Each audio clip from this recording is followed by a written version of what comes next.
One Kawan TV1.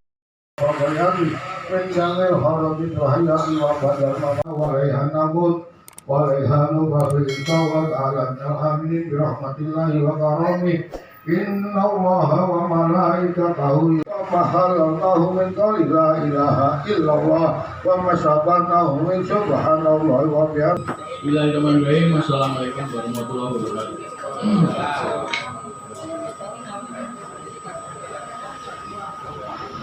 Karena dia lebih muda dari aku, Bung Benny, aku panggil Ben aja. Ben,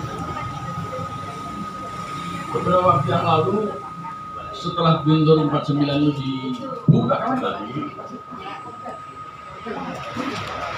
terakhir itu saya mengundang dia bersama dengan beberapa yang lain untuk berorasi di sini.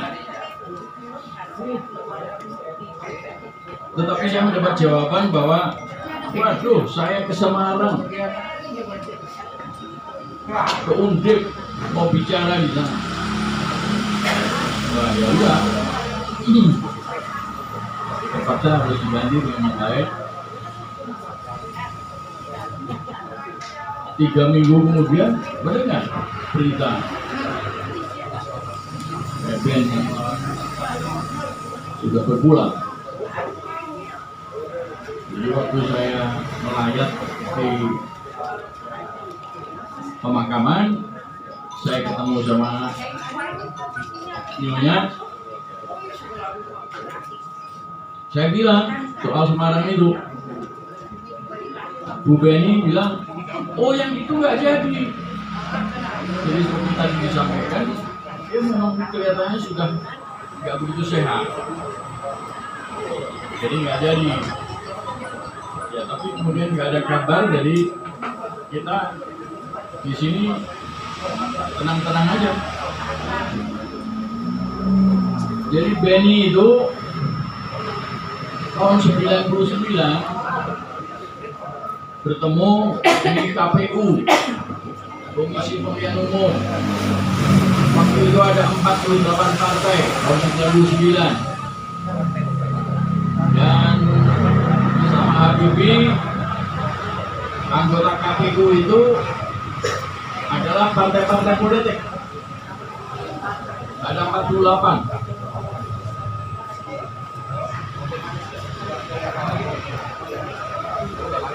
Dia salah satu wakilnya dari sebagai ketua Partai Buruh Nasional (PBN). Kalau nggak salah dia bersebelahan sama saya.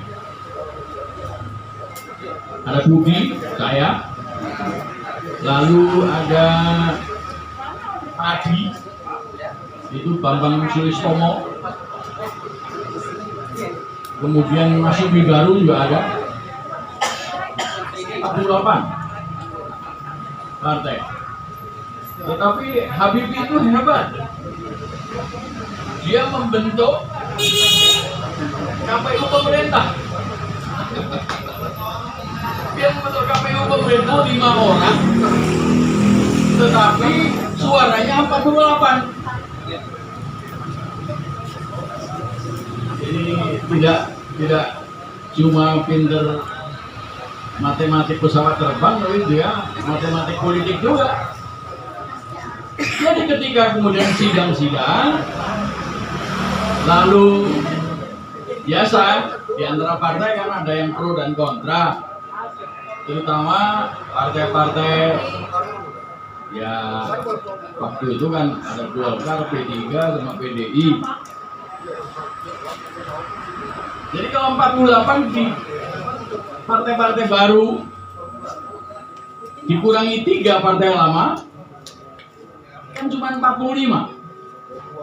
Sedang dari KPU pemerintah 48 kompak. Jadi kita selalu kalah. Nah, ketika terakhir saya ditunjuk sebagai orang komputernya.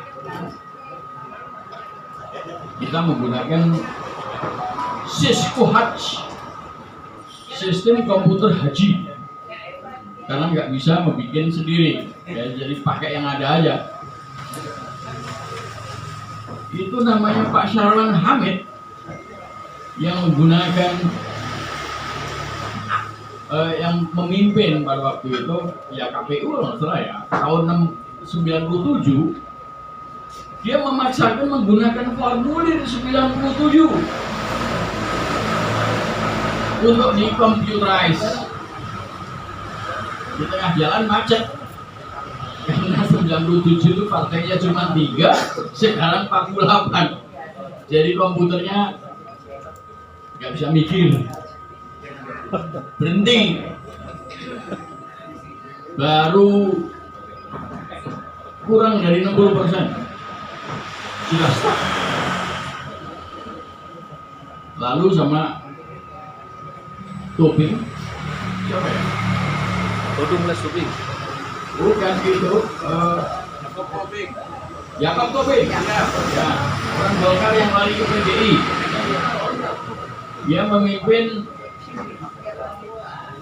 Komisi Indonesia yang menghitung terakhir. Jadi atas persetujuan dari KPU pemerintah yang menang tadi itu, kalau sidang, dilanjutkan perhitungannya yang komputer tadi dengan manual. Nggak tahu bagaimana caranya Yakob Tobing menghitung. Ya pokoknya partai-partai baru kalah semua lah. Ya udah diatur itu. Ini dulu di zamannya Pak Harto, dilanjutkan dengan zamannya Habibie, ya tentara-tentaranya, polisinya sama aja. Bahkan sampai sekarang juga 700 orang petugas partai, petugas KPU tewas. Ya Jokowi juga yang menang. Jadi ketika itu setelah dihitung dan hitungannya seperti itu, harusnya hasil KPU itu disetujui dengan hasil pemilu seperti itu 2/3 dari jumlah anggota. 2/3 dari 48 itu kira-kira berapa ya? 32. Ternyata yang menyetujui hanya 15. Jadi hasil pemilu 99 itu tidak sah. Tidak sah. Nah, ketua KPU itu adalah Rudini. Konon adalah apa ya?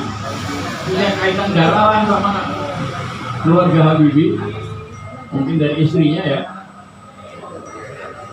Itu hasil yang tidak sah itu dilempar ke Pak Habibie, lalu sama Pak Habibie disahkan. Itulah MPR yang kemudian bikin amandemen ini. Jadi amandemen itu tidak sah karena MPR-nya tidak sah. Ini banyak yang tidak tahu. Benny ini yang selalu mengingatkan. Benny ini yang selalu mengingatkan. Mas Bintang, itu tidak sah. Nggak biar. Nah, kita mempunyai informasi partai-partai Islam itu ya ada PBB, ada PBR,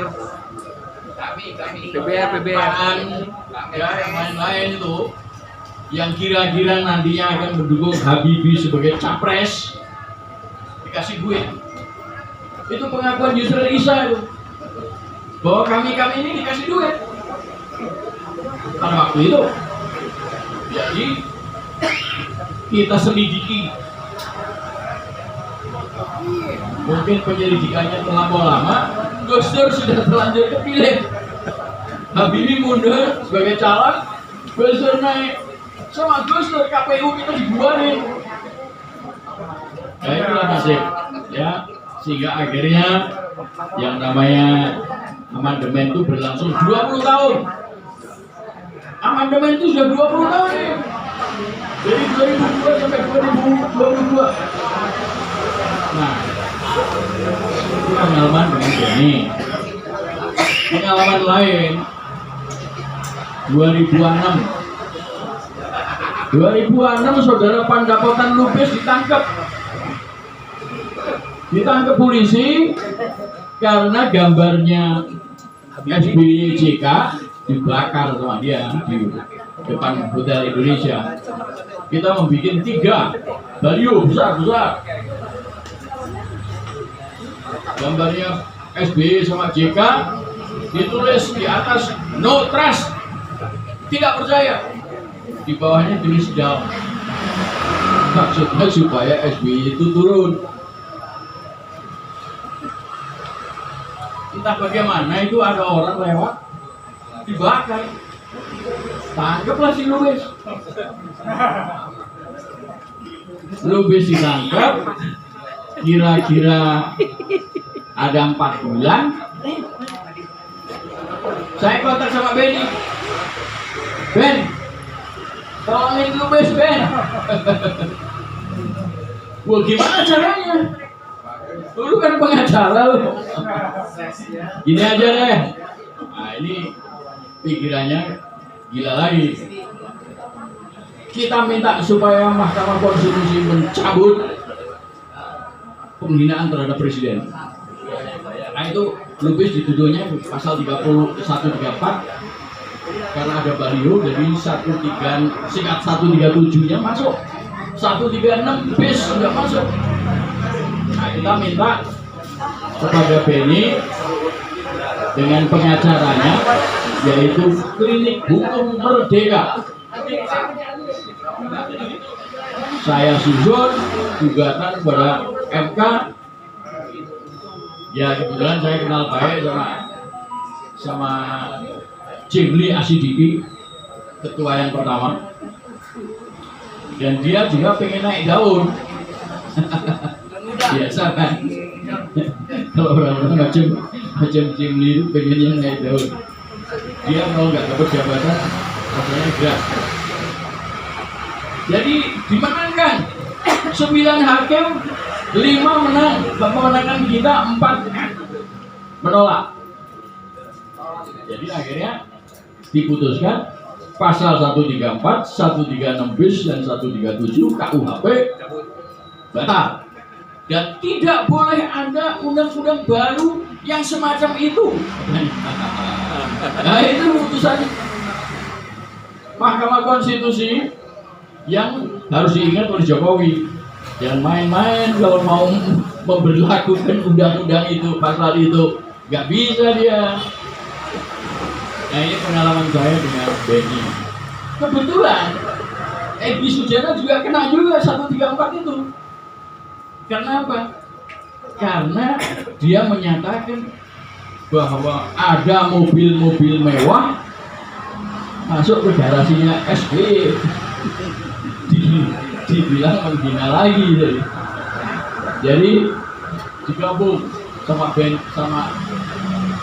siapa namanya, Jimli Asidiki, digabung itu perkara. Dua-duanya lagi berjalan itu pengadilannya. Begitu dicabut, aku suruh sama Lubis, udah jangan mau datang lagi, kita udah menang. Lucunya Egy Sujana melanjutkan, dia dihukum dia. Lubis keluar. Mana Bang Lubis? Iya. Jadi setelah putusan saya diundang sama Jimli, diajak ke atas makan siang di situ. Woi, mantap. Iya. Jadi memang ya kita dulu sama-sama di sini. Jadi Jimli senanglah dengan putusan dengan kasus itu, sehingga dia bisa membuat putusan. Tapi di situ kita bertengkar. Ketika makan itu, ini nggak bisa nih Mahkamah Konstitusi begini. Ya aku cuma mau memanfaatkan Anda aja sekarang ini karena kebetulan ada Mahkamah Konstitusi. Tetapi sebetulnya Undang-Undang Dasar 49 dan 50 itu, Mahkamah Konstitusi itu tidak terpisah dari Mahkamah Agung. Itu jadi satu. Nah ini kalau kemudian ada Mahkamah Agung, ada Komisi Yudisial, kemudian ada Mahkamah Konstitusi, itu yang namanya yudikatif itu terpecah.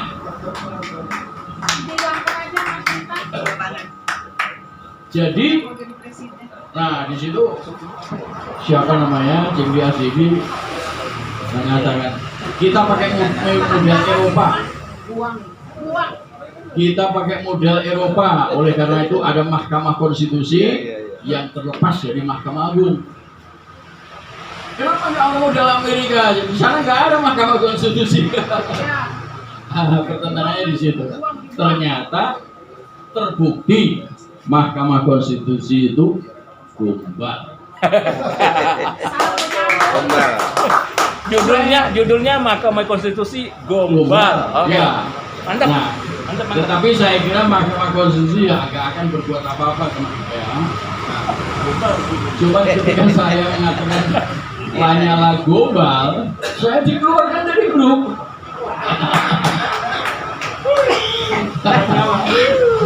Nah ini grup ini nggak ngerti demokrasi. Padahal grup ini mengatakan kembali ke UUD 45 asli. Lanyala juga gombal. Asli tanpa Jokowi. Mantap. Lanjut. Nah, Tanpa Jokowi mas. Lanjut terus. Konsisten Ya. Undang-Undang Dasar tanpa Ya. Jokowi. bahkan sekarang ada grup lagi yang mengatakan tanpa Jokowi, tanpa Lanyala. Lanyala gombal. MK gombal, Lanyala gombal. Terbukti sampai detik-detik terakhir ternyata Jokowi melantik anggota Mahkamah Konstitusi yang baru. Gombal juga nggak mas? Ya, Gombal nggak yang baru itu? gombal juga. Wah, salah. Nah, Tapi gombal. di mana letak gombalnya Mahkamah Konstitusi? Karena ada 9 orang itu dipilih 3-3 dari 3 kelompok. Dari Mahkamah Agung 3, dari DPR 3, dari lembaga eksekutif 3. Ya, jadi yang terjadi yang kemudian siapa namanya itu yang dipecat itu karena dia usulan DPR, tetapi kemudian undang-undang Omnibus Law-nya itu dia nggak setuju, ya, jadi dipecat sama DPR, diganti sama orang lain, disahkan oleh Jokowi. Jadi begini ya, di dalam UUD 49 dan 50 itu namanya Majelis Pertimbangan Konstitusi, adanya di Mahkamah Agung. Adanya di Mahkamah Agung. Jadi oleh karena itu dengan demikian kekuasaan yudikatif itu tidak terpecah. Isinya sama, tugasnya sama dengan Mahkamah Konstitusi yang lain. Ya. Jadi kira-kira pengalaman dengan Mas Benny yang mendorong saya bicara terbuka kepada Cimri, dan sekarang terbukti bahwa memang undang-undang dasar baru ini, undang-undang dasar palsu ini penuh dengan kepalsuan, ya. Jadi seperti yang biasanya saya sampaikan di sini, saya pilih UUD 45 asli, bukan palsu, ya. Nah, rupanya banyak teman dari UI ini yang maunya palsu. Berarti gombal juga tuh itu mas. Berarti bukan UGM. Karena apa? Karena dia mengharapkan 2024 itu betul-betul ada pilpres. Nah kalau pilpres itu dilaksanakan dan yang melaksanakan Jokowi ya pasti undang-undang dasarnya palsu. Oleh karena itu saya bicara dengan beberapa teman. Yuk awal Desember ini kita bikin deklarasi, ya. Mudah-mudahan yang hadir ini juga hadir, ya, untuk menyatakan bahwa kita kembali ke UUD 45 asli Tanpa Jokowi. tanpa Jokowi. Mantap. Ya. Dan kita ingin menjatuhkan Jokowi sebelum Pilpres 2024. Mantap. Allahu Akbar. Itu harus begitu. Kalau kita ingin kembali menjadi Republik Proklamasi Amanat, Harus. ya begitu caranya. Ini negara sudah rusak. Saya setuju dengan apa yang disampaikan Rocky Gerung, meskipun dalam beberapa hal yang lain saya berbeda. Bahwa Jokowi itu tidak berhak untuk menyatakan dekret. Ngapain orang kayak gitu bilang dekret? Ya kan? Kita udah gak percaya sama dia. Kalau dia betul pengen mau dekret presiden kembali ke UUD 45, begitu dekret diumumkan dia harus mundur. Karena dia dipilih berdasarkan UUD palsu.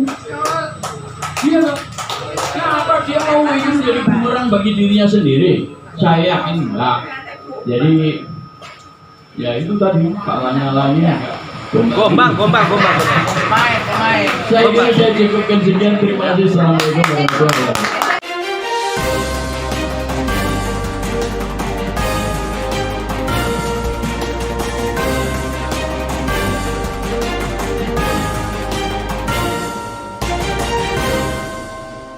One Kawan TV 1.